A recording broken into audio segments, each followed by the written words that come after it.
highly recommend it. The amenities are unbelievable. It's actually a donation park, but there's toilets, showers, bins, there's a playground for children. It's quite a large area. There's for mostly vehicles, but they do have a couple of little sites where you can put tents and swags, unless you're willing to put all the base is gravel. So, as I said, it was quiet, it was peaceful, dogs allowed. I only donated $10. I didn't shower while I was there. I'm not a huge fan of using those types of facilities. I find it just not for me. Even their toilets, I don't use the toilets. I prefer to just use my own.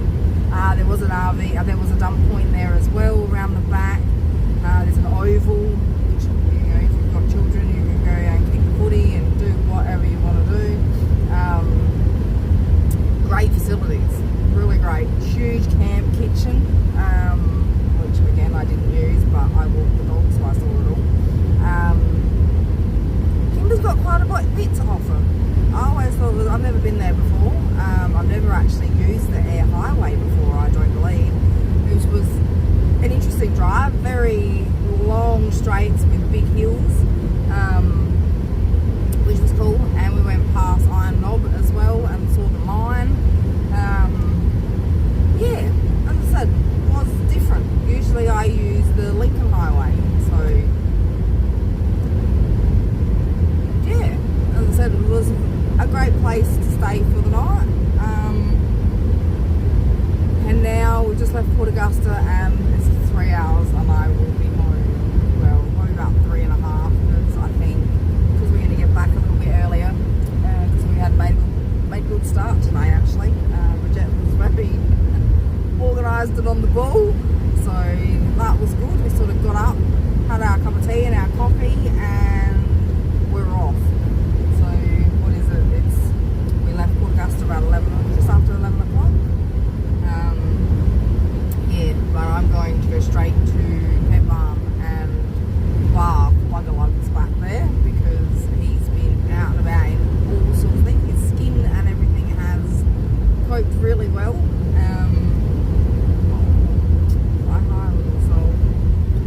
And we're back on the side of the highway where there's heaps of roadkill, which breaks my heart. I hate to see it, but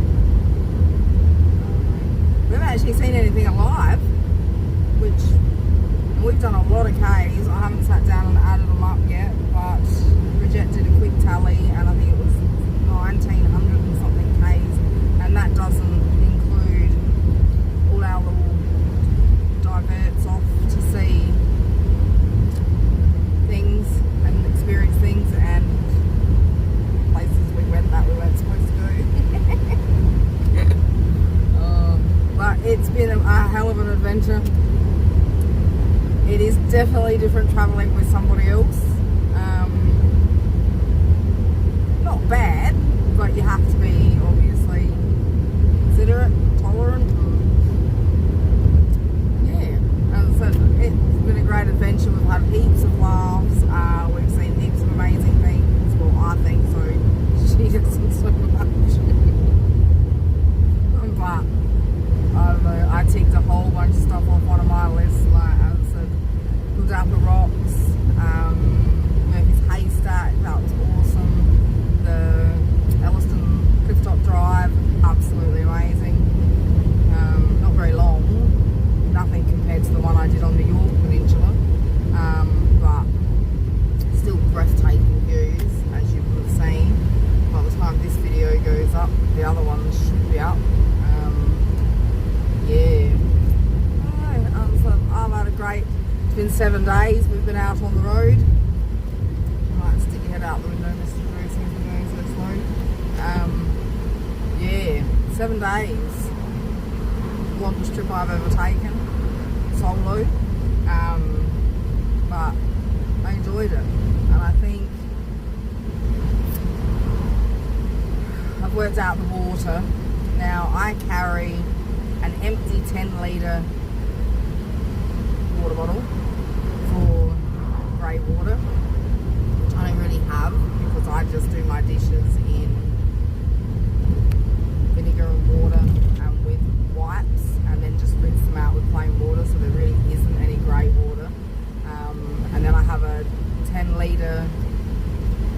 container that is full of drinking water, fresh water, whatever, and then 2 4-litre bottles that I carry as well. Now, we did buy water. Well, when we stayed at the caravan park, I filled up my 2 4-litre bottles.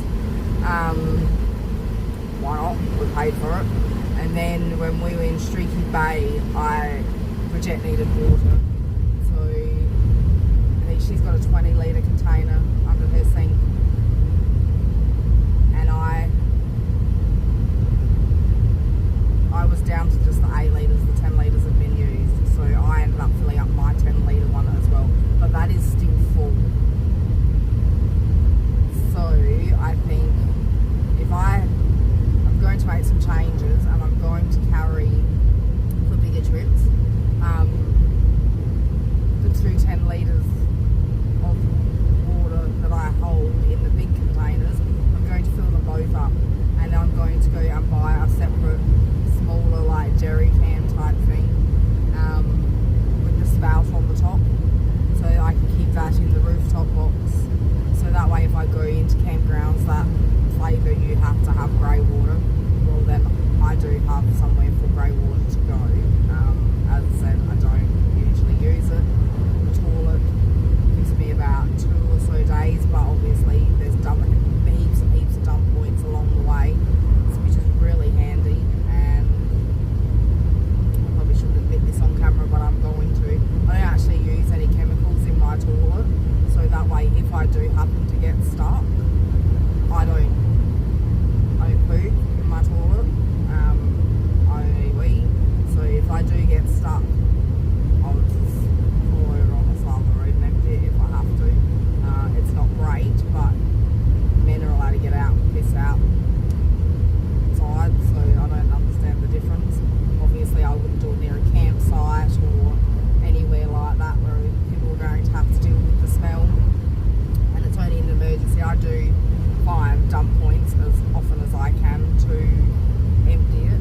So yes, I do the responsible thing as much as possible, and I figure if I don't put chemicals in it and I do end up stuck, I can empty it into the bush, and it really shouldn't have any effects. I don't know if you can see it, but I don't know. I don't know if I got burnt or I ran out of wipes while I was away, like wet wipes. So when Bridget went into the shops, she bought me some more, and she got a different brand. I don't know if it's that or it's the windburn and I'm peeling or something, because my nose is peeling a little bit, but all under here is a little bit red, well, very red, and it almost looks like there's little sores coming up, but it might just be flaky skin.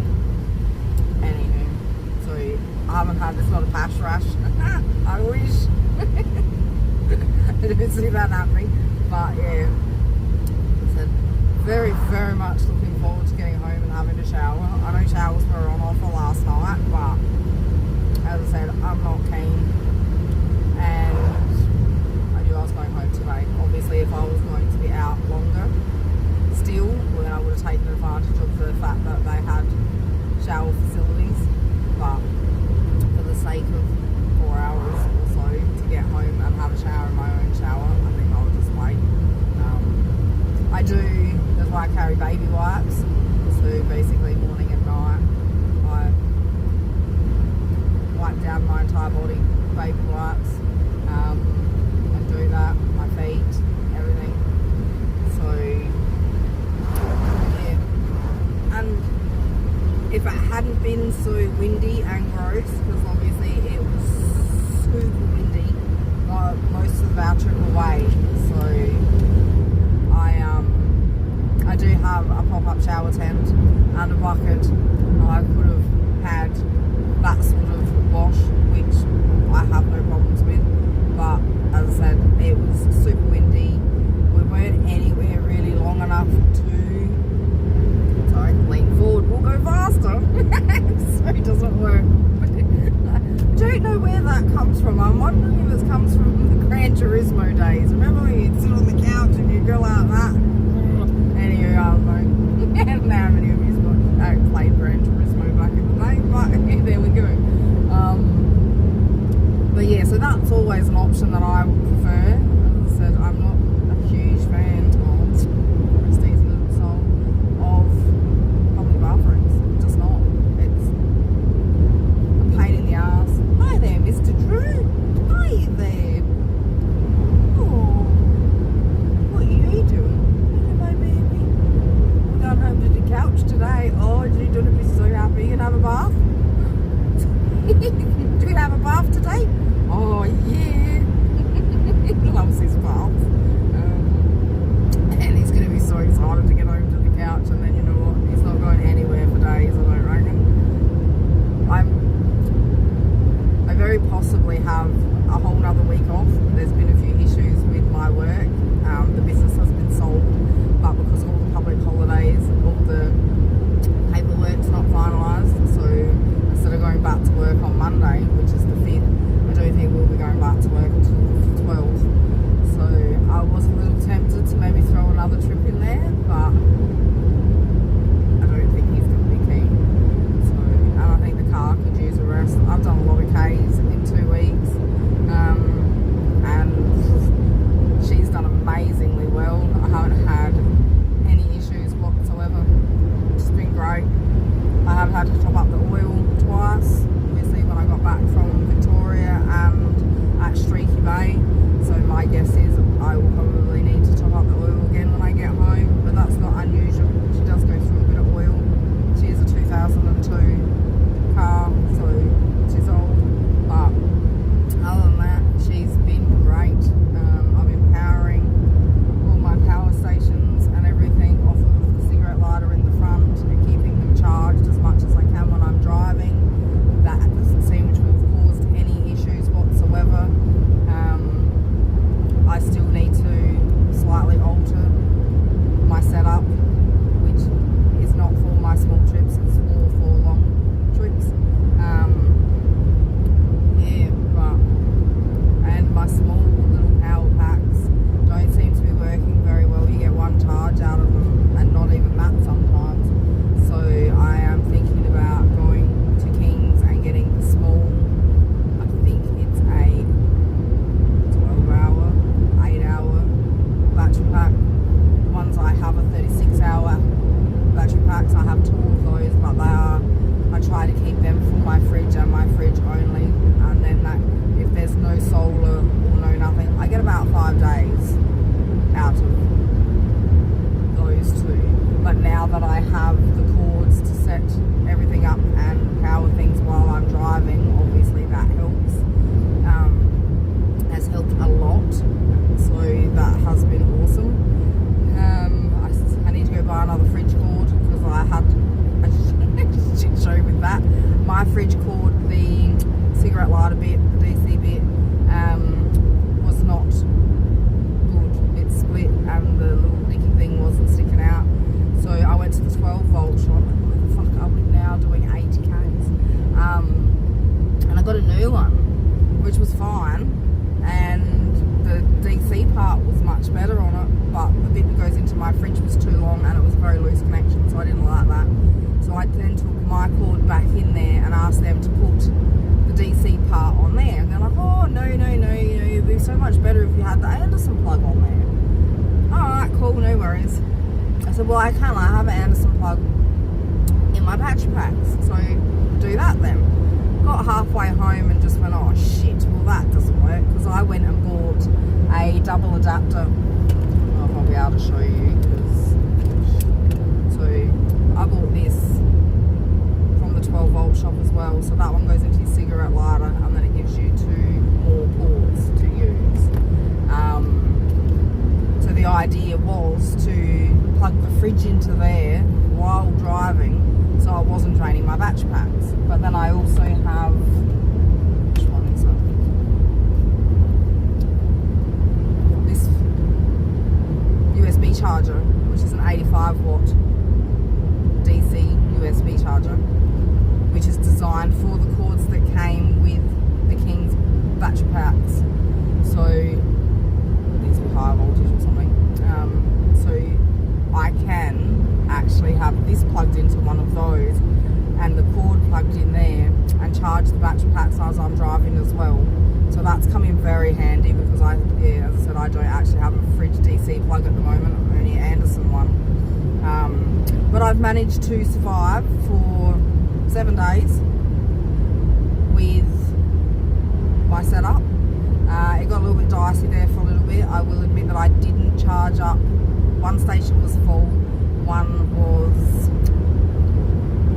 2/3 full maybe, which I thought would charge on the way to our first stop at Port Neal. It didn't fully charge, and then when we got there, Bridget was having issues with her power issues, so I gave her my spare battery just to run her fridge overnight. Because anyway, that's a whole nother shit show of a story, that one. So that sucked some of my power up, and I didn't start at full. But currently, I think the one that my fridge, I've had it plugged in into Port Augusta, and now I've taken everything out just to give the car a decent break. It's only running itself, and the air conditioner, because it's a bit warmy today. And then, sorry, that's got to go off because I need the power to get up the hill and overtake whatever it is that's going too fucking slow. It's caravan. I swear to God. There's a lot of patience involved in travelling at Christmas time. There are shit ton of caravans and those types of things on the road. But I suppose you just have to be somewhat patient. You always get there in the end. But yeah, okay, well that one's done. There you go, Mr. Jort's back on. A bit too high.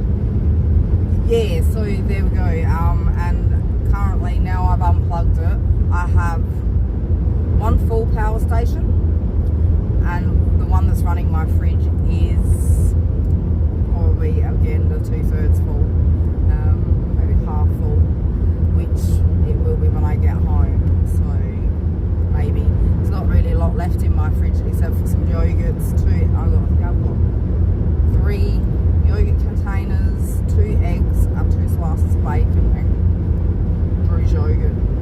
That's it.